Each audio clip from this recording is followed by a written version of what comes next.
قال رب اشرح لي صدري ويسر لي امري واحلل عقدة من لساني يفقهوا قولي اللهم افتح علينا حكمتك وانشر علينا من خزائن rahmatika ya arhamar rahimin.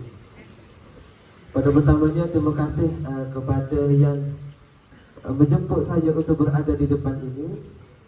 Jadi kesimpulan yang kita dapat pada kemarin, yang pertama ialah komunikasi.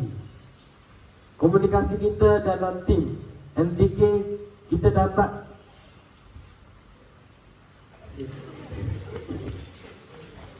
komunikasi kita dalam MDK kita dapat memberikan kerjasama. Maknanya kita bersefahaman, maknanya kita bersatu padu dalam berkomunikasi tersebut. Seterusnya, seorang ketua ni yang bagus boleh meyakinkan daya kepimpinan beliau.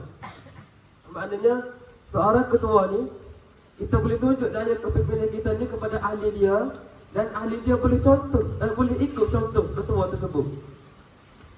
Dan seorang pemimpin yang baik boleh memberi inspirasi. Seorang pemimpin yang baik, seorang pemimpin yang bertauladan boleh menjadi ikutan kepada anak buah dia.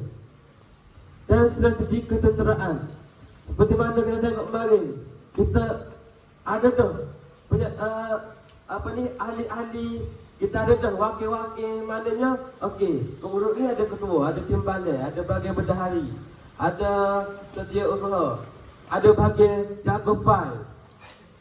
Contohnya ada yang curi kasus.